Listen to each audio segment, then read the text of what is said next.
कोलकाता कांड में अब 6 मुलजिमीन के पॉलीग्राफी टेस्ट की तैयारी। सीबीआई के रडार पर 4 इंटर्न डॉक्टर्स का भी होगा पॉलीग्राफी टेस्ट। सभी मुलजिमीन की सहमति के बाद अदालत ने सीबीआई की अर्जी पर लगाई मुहर। पोलैंड के बाद आज यूक्रेन पहुंचेंगे वज़ीर-ए-आज़म नरेंद्र मोदी। पोलैंड के पीएम ने कहा, रूस यूक्रेन के बीच मुआहदे में भारत निभा सकता है अहम किरदार। एवी हेडलाइंस एसोसिएट स्पॉन्सर पतंजलि केश कांति एडवांस। नए बाल उगाए, बालों को झड़ने व असमय सफेद होने से बचाए। मधुसूदन 100% देसी घी, purity tested by gas chromatography. Madhusudan दही, यूएसटी मिल्क एंड छाछ। आईएल के ट्रैक्टर ब्रांड का शिनवा, जो देता है सुंडी, थ्रिप्स और जेसिड से सुरक्षा की गारंटी।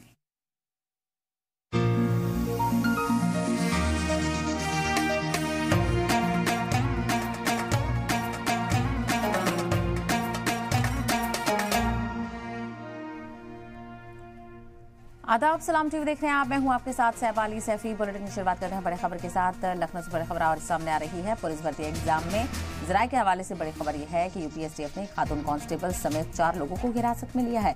मोबाइल में सिपाही भर्ती के 5 एडमिट कार्ड मिले हैं। खातून कांस्टेबल गोरखपुर के बांसगांव की रहने वाली बताई जा रही हैं। खातून कांस्टेबल को एसटीएफ ने घर से हिरासत में लिया है। फिलहाल पूछताछ जारी है। खातून कांस्टेबल की श्रावस्ती में तैनाती थी। एक लड़का दिल्ली का रहने वाला, दूसरा ड्राइवर और तीसरा प्राइवेट सिक्योरिटी गार्ड है। दिल्ली से गोरखपुर उम्मीदवारों से पैसे लेने आया था शख्स। एसटीएफ की पूछताछ जारी है। तो एक बार फिर से किसी भी तरह की गड़बड़ी से बचने के लिए ये बड़ी कार्रवाई यहाँ पर देखने को मिल रही है और किसी भी तरह की कोताही ना यहाँ बरती नहीं जा रही है, क्योंकि सबसे बड़ा एग्जाम है। 48 लाख उम्मीदवार अलग अलग डेट्स पर इस एग्जाम में शामिल होने वाले हैं। आज, कल, परसों और 30-31 अगस्त को ये एग्जाम अलग अलग जिलों में अलग अलग सेंटर्स पर मुनक्किद होंगे। तो 1100 के करीब सेंटर्स पर ये एग्जाम होने वाले हैं और आज पहला दिन है। इससे पहले भी पेपर लीक होने की वजह से बड़ा नुकसान उठाना पड़ा था और एक बार फिर से खबर सामने आ रही है कि एक खातून कांस्टेबल पर शक जाहिर किया गया है। हालांकि फिलहाल कोई गिरफ्तारी नहीं हुई है। हिरासत में लिया गया है महज खातून कांस्टेबल को और खातून कांस्टेबल के फोन से 5 एडमिट कार्ड मिलने की जानकारी मिली है। तो मोबाइल में सिपाही भर्ती के 5 एडमिट कार्ड मिले हैं। क्या इसके पीछे की वजह है और क्यों ये मोबाइल में रखे हुए थे, इसको लेकर अभी पूछताछ की जा रही है, क्योंकि अभी पुलिस की हिरासत में ही है खातून कांस्टेबल। तो यूपीएसटीएफ लगातार मुतहर्रिक है और इस मामले को लेकर जांच कर रही है। तो खातून कांस्टेबल गोरखपुर के बांसगांव की रहने वाली बताई जा रही हैं।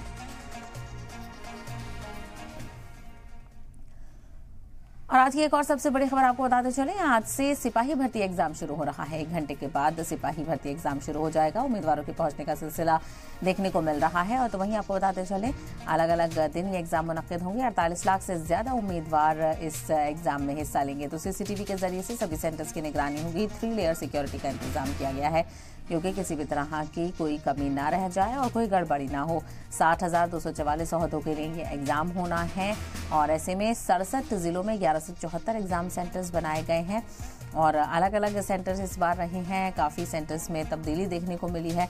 काफ़ी दूर दराज इलाकों तक भी उम्मीदवारों के सेंटर्स पहुंचे हैं। तो पेपर लीक की वजह से भर्ती एग्जाम रद्द हो गया था और एक बार फिर से ये एग्जाम मुनक्किद किया जा रहा है और 2 शिफ्टों में एग्जाम हो रहा है।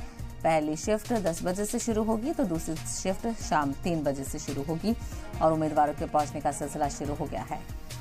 और इसके अलावा आपको बताते चलें कि जो बस में अगर आप एडमिट कार्ड दिखाते हैं इस एग्ज़ाम का, तो आपको मुफ्त में सफ़र करने को भी मिलेगा। बहरहाल ज़्यादा जानकारी हासिल कर लेते हैं। हमारे नुमाइंदे अतीक अहमद इस वक्त हमारे साथ जुड़ गए हैं।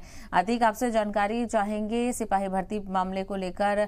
खबर सामने आई है कि खातून कांस्टेबल के फोन से एडमिट कार्ड मिले हैं कई उम्मीदवारों के। कहते हैं कि लगातार यूपीएसटीएफ ऐसे लोगों की तलाश कर रही है जो सॉल्वर हैं और जिनके पिछली बार जिस तरह से पेपर लीक हुआ था, ऐसे में गोरखपुर से इलाके एक महिला कांस्टेबल को हिरासत में लिया गया है, जिसके पास 5 एडमिट कार्ड बरामद हुए हैं।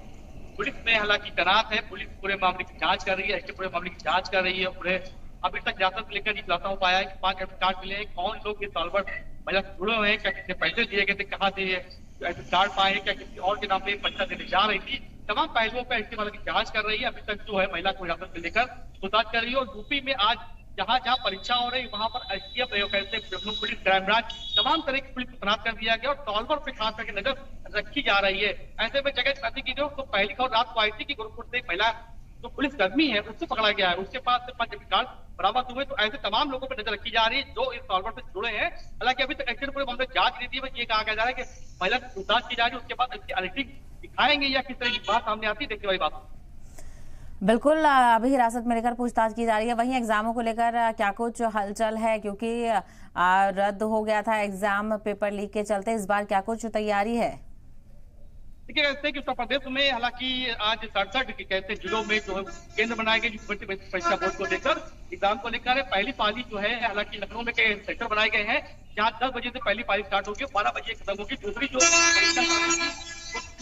होगी 5 बजे खत्म होगी। लखनऊ का ये राजकीय जो तमाम अभ्यर्थी अभी तक शुरू हो गए हैं, 10 बजे से परीक्षा होनी है। मगर सबसे बड़ी बात अहम यह है कि बायोमेट्रिक इस बार लगाया जा रहा है, आधार कार्ड से जोड़कर बायोमेट्रिक का किया जाएगा, उनको वही अंदर परीक्षा प्रवेश मिलेगा।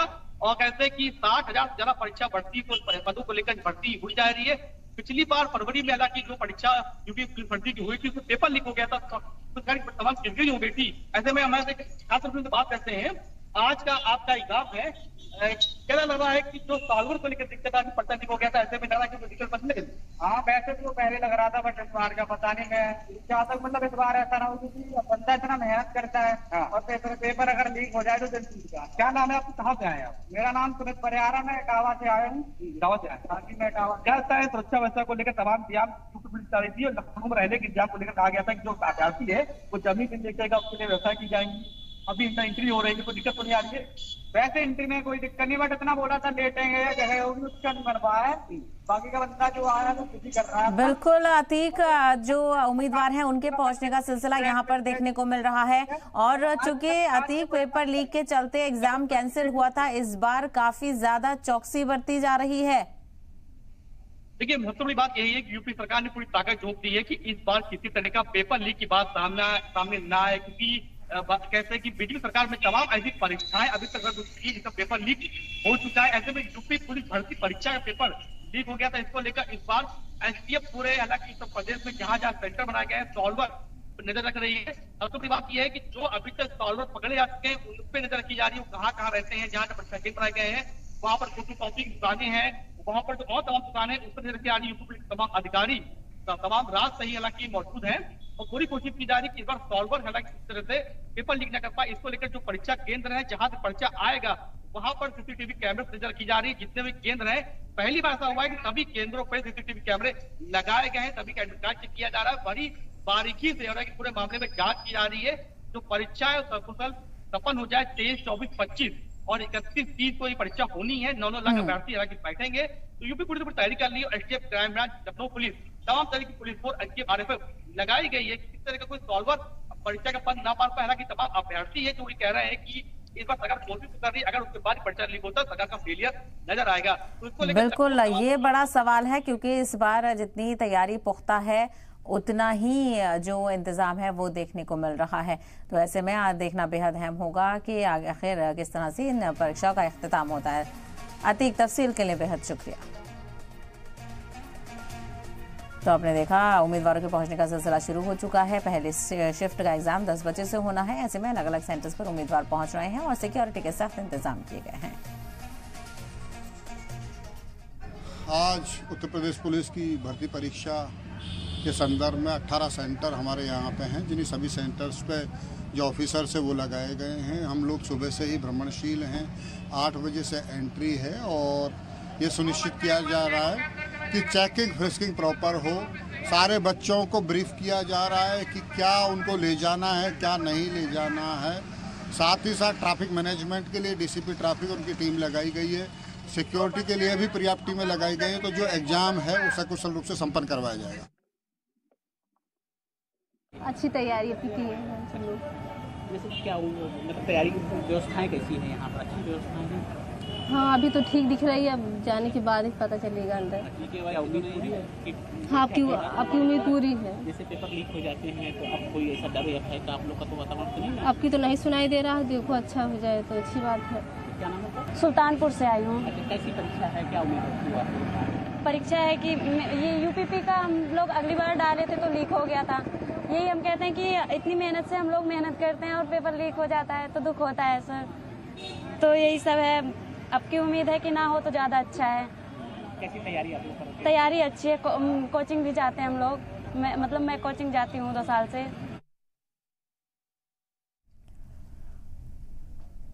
और अगली बड़ी खबर की तरफ बढ़ लेते हैं। दिल्ली से बड़ी खबर आपको बताते चले, जहां पर आज कांग्रेस टीसी की मीटिंग होने वाली है। तो जम्मू कश्मीर के उम्मीदवारों के नाम पर आज चर्चा की जाएगी। कांग्रेस एनसी मिलकर असेंबली चुनाव लड़ेगी। तो वहीं कल श्रीनगर में फारूक अब्दुल्ला से मल्लिकार्जुन खड़गे और राहुल गांधी की मुलाकात भी हो चुकी है। तो वहीं जम्मू कश्मीर के दौरे से दिल्ली लौट चुके हैं राहुल गांधी और मल्लिकार्जुन खड़गे, और आज दिल्ली में मंथन भी होने वाला है उम्मीदवारों के नामों को लेकर। तो लगातार असेंबली इंतखाबात को लेकर चर्चाएं तेज हैं और कांग्रेस खासा तैयारी में चल रही है। नेशनल कॉन्फ्रेंस के साथ इत्तेहाद की बात हो चुकी है और दीगर पार्टियों से भी लगातार राब्ता जारी है। सीपीआईएम की तरफ से भी कहीं ना कहीं ग्रीन सिग्नल दिया जा चुका है। तो दिल्ली में कांग्रेस टीसी की मीटिंग आज होने वाली है। जम्मू कश्मीर में असेंबली चुनावों के लिए उम्मीदवारों के नामों पर मोहर इस मीटिंग के जरिए से ही लगेगी और नामों पर चर्चा की जाएगी। तो वहीं आपको बताते चले, कांग्रेस और नेशनल कॉन्फ्रेंस फिलहाल असेंबली चुनाव मिलकर लड़ने वाली है और कल ही इसको लेकर काफी खास सरगर्मियां देखने को मिली थी। राहुल गांधी और मल्लिकार्जुन खड़गे ने मोर्चा संभाला हुआ है। मिशन कश्मीर पर वो गए हुए थे। 2 रोजा दौरे के तहत उन्होंने तमाम तर लोगों से मुलाकात की, वर्कर्स का हौसला बढ़ाया और उन्हें मोहब्बत का पैगाम आम करने की तरगीब यहाँ पर दी कि मोहब्बत का पैगाम आम किया जाए और मोहब्बत से ही, इत्तेहाद से ही ये चुनाव लड़ा जाएगा और कारकुनों के मुतालबात के साथ भी समझौता नहीं किया जाएगा। उनकी जो भी मांगे होंगी उन पर भी गौर व ख़ास किया जाएगा। तो ऐसे में देखना बेहद अहम होगा कि उम्मीदवारों के नामों का ऐलान किस तरह से किया जाता है। तो कल श्रीनगर में फारूक अब्दुल्ला और उमर अब्दुल्ला से भी मुलाकात हुई थी, जिसकी तस्वीरें भी आप देख रहे हैं। और बहरहाल आज जम्मू कश्मीर के दौरे से दिल्ली लौट आए हैं खड़गे और राहुल गांधी, और आज दिल्ली में कांग्रेस की अहम बैठक होने वाली है। इसको लेकर भी और ज़्यादा जानकारी हासिल करेंगे कि आखिर कब तक ये बैठक होगी और क्या कुछ इस बैठक में गौर व ख़ास किया जाएगा।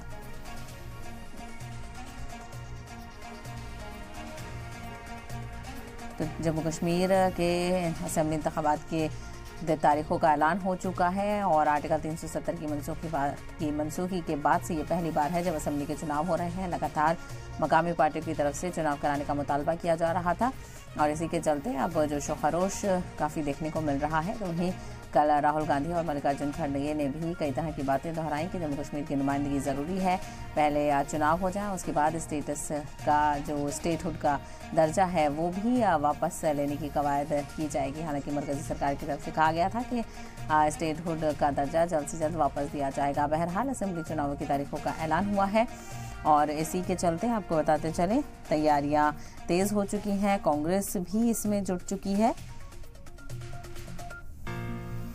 और कल ही जम्मू कश्मीर के दौरे पर थे, 2 रोज़ा दौरे पर कांग्रेस सदर मल्लिकार्जुन खड़गे राहुल गांधी थे, जहां पर नेशनल कॉन्फ्रेंस के लीडर फारूक अब्दुल्ला और उमर अब्दुल्ला से उनकी मुलाकात हुई। इत्तेहाद उनके बीच हो गया है, मिलकर असेंबली चुनाव लड़ने का फैसला किया गया है और अब उम्मीदवारों के नामों पर भी गौर व ख़ौस दिल्ली में सीसी की मीटिंग में होगा। और इसी को लेकर और ज्यादा जानकारी हासिल करते हैं। हमारे नुमाइंदे सैयद मुबशिर इस वक्त हमारे साथ जुड़ गए हैं। मुबशिर, सीसी की मीटिंग को लेकर क्या कुछ जानकारी मिल रही है, कब तक होगी मीटिंग? बिल्कुल शबा, आज तक 11 बजे एक मीटिंग शुरू होगी, उसके बाद फिर 2:30 बजे के आसपास दूसरी मीटिंग शुरू होगी। यानी साफ तौर पर कि जम्मू एंड कश्मीर को चुनावों को लेकर कांग्रेस अब पूरे इलेक्शन मूड में नजर आ रही है।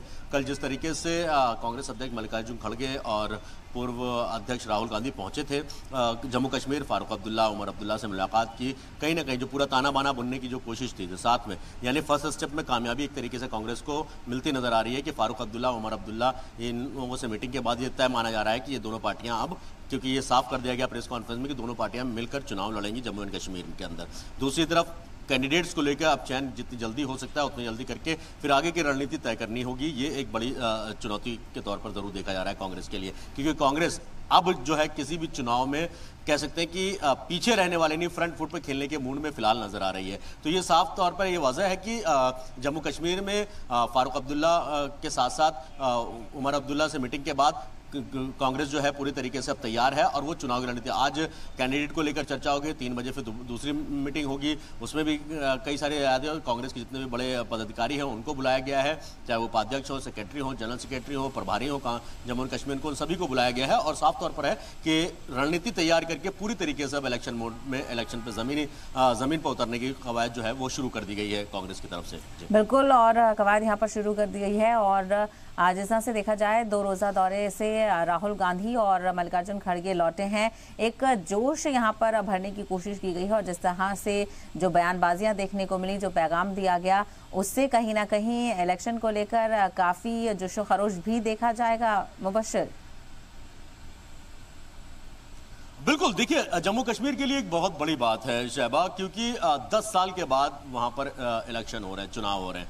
आवाम को जिस चीज़ का इंतजार था, क्योंकि देखिए संवैधानिक तौर पर भी कि 6 महीने से ज़्यादा किसी भी स्टेट का चुनाव को आप रोक नहीं सकते, लेकिन इस तरीके के हालात लगातार जिस तरीके से हालात बन रहे थे, बिगड़ रहे थे, धारा 370 हटाने के बाद जिस तरीके के हालात बने, उन सभी चीज़ों को कंट्रोल करने में थोड़ा सा वक्त लगा, जिसके बाद इलेक्शन कमीशन ने जब 16 अगस्त को चुनाव की घोषणा की तो जम्मू कश्मीर के लोगों के लिए खास तौर पर एक बड़ी राहत की बात थी। वही दूसरी तरफ सबसे अहम चीज़ मैं आपको बता दूं, क्योंकि जिस तरीके से जम्मू एंड कश्मीर को लेकर चुनाव को सभी जितने भी क्षेत्रीय दल हैं वहाँ के, चाहे वो PDP हो, NC हो या फिर दूसरे जो राजनीतिक दल हैं जम्मू कश्मीर के, वो साफ तौर पर कई बार इस बात को लेकर कह चुके थे कि जल्द से जल्द चुनाव कराने चाहिए। लेकिन केंद्र सरकार की तरफ से कहा जाता है घाटी के हालात अभी उस तरीके के नहीं है कि चुनाव कराया जा सके। लेकिन सारे माहौल देखने के बाद इलेक्शन कमीशन के जब मीटिंग हुई, वहां पर दौरा हुआ, उन सभी हालातों का जायजा, चाहे वो सिक्योरिटी एजेंसी से बात करने की बात हो, जायजा लेने के बाद जब 16 अगस्त को अनाउंस किया गया तो उसके बाद से राजनीतिक दलों में कहीं ना कहीं हलचल देखने को मिल रही है। बिल्कुल, हलचल बढ़ गई है और आगे इसमें और ही इजाफा होगा। मुबश्शिर, आपके पास लौटेंगे। हमारे साथ श्रीनगर से फारूक वानी भी इस वक्त हमारे साथ जुड़ गए हैं। फारूक, काफी मुस्बत बताया जा रहा है राहुल गांधी और मल्लिकार्जुन खड़गे का दौरा, किन किन पार्टियों में इत्तेहाद हुआ है और क्या कुछ चर्चाएं इस वक्त? देखिए, जो इत्तेहाद हुआ है वो नेशनल कॉन्फ्रेंस कांग्रेस और CPIM के बीच हुआ है और विधानसभा चुनाव में ये बहुत ही महत्वपूर्ण अब होगा कि जो ये गठबंधन बना है विधानसभा चुनाव के लिए, ये अब चुनौती होगी PDP के लिए भी, क्योंकि PDP ने लोकसभा चुनाव में बेहतर नहीं किया था और उनके सभी उम्मीदवार हार चुके थे। ऐसे में उनको अब ये सोचने पर विचार विमर्श करना पड़ेगा कि क्या वो इंडिया ब्लॉक के साथ जाना चाहेगी या फिर वो अकेले ही अपने ही बलबूते पर ये चुनाव लड़ेगी, क्योंकि उनके कई नेता पार्टी छोड़ के चले गए हैं। उनमें कुछ युवा नेता भी शामिल हैं जो अवामी इत्तेहाद पार्टी के साथ अभी हैं। तो ऐसे में उनके लिए मुश्किलें बढ़ सकती हैं इस चुनाव में। लेकिन जिस तरीके से आज स्क्रीनिंग कमेटी की ये बैठक हो रही है, इसमें मंथन किया जाएगा कि जो भी कैंडिडेट हैं अब उनके ऊपर नजर है कि कौन कौन वो चेहरे होंगे जो विधानसभा चुनाव में नजर आएंगे।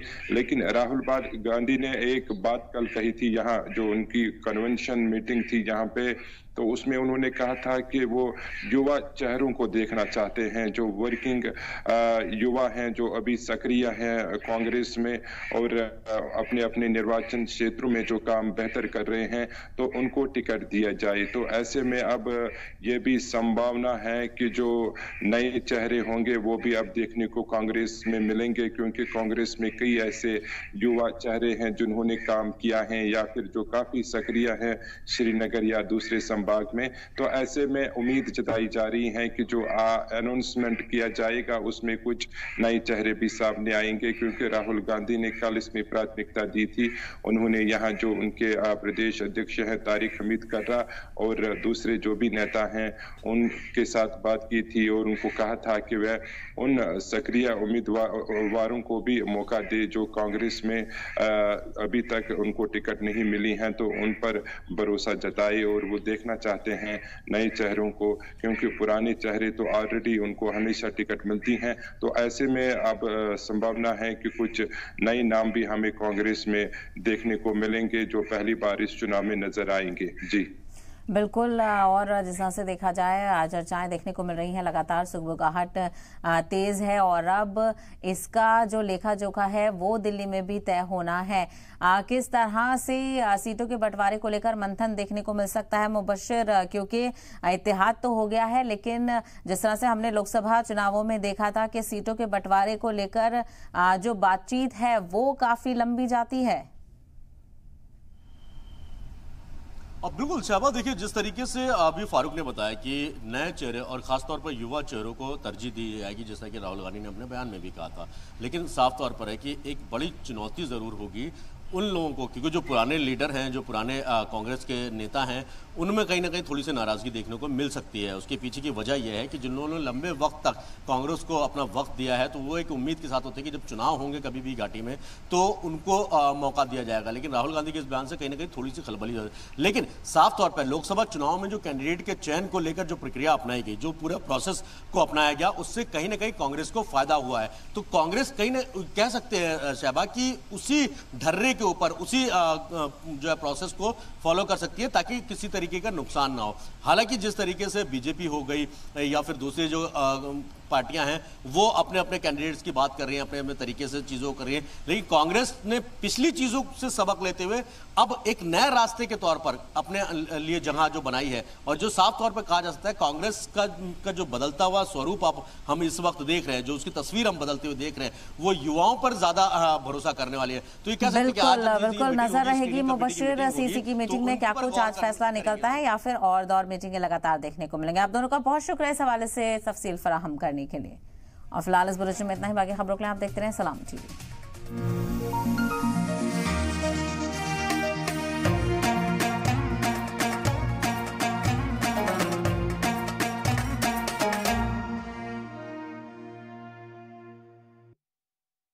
नमस्ते।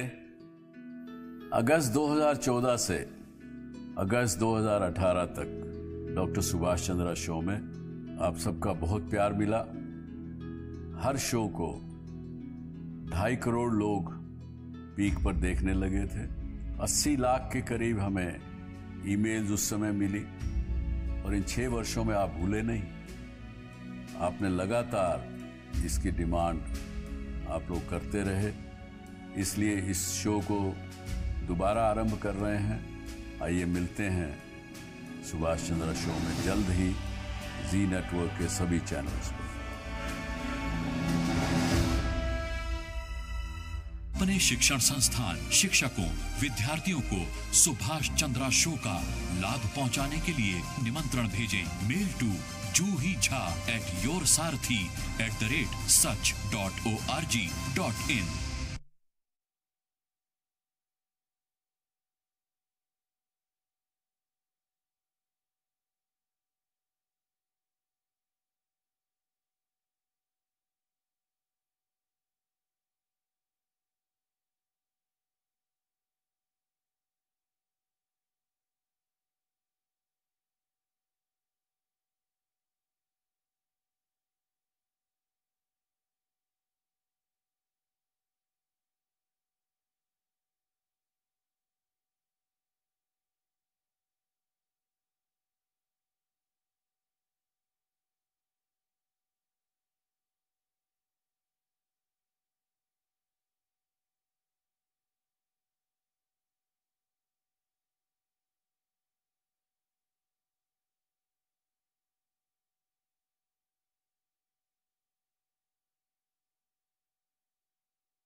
Headlines presents doctor ortho Ayurvedic oil और कैप्सूल।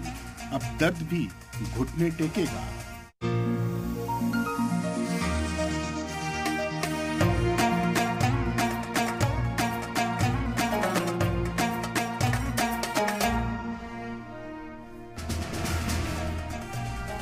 पुलिस भर्ती एग्जाम से पहले एसटीएफ का एक्शन। खातून कांस्टेबल समेत 4 लोग हिरासत में। मोबाइल में सिपाही भर्ती के 5 एडमिट कार्ड मिले, सभी से हो रही है पूछताछ। अब से आधे घंटे बाद शुरू होगी यूपी पुलिस भर्ती एग्जाम। एग्जाम सेंटर में उम्मीदवारों की एंट्री बंद। 48 लाख से ज्यादा उम्मीदवार दे रहे हैं एग्जाम। सीसीटीवी के जरिए से सभी सेंटर्स की हो रही है निगरानी। जगदम्बिका पॉल की सदारत में हुई वक्फ बोर्ड बिल को लेकर जेपीसी की पहली मीटिंग। 31 मेंबर संसदीय कमेटी को सौंपी गई है वक्फ बिल में तरमीम की जिम्मेदारी। 8 अगस्त को लोकसभा में पेश हुआ था बिल।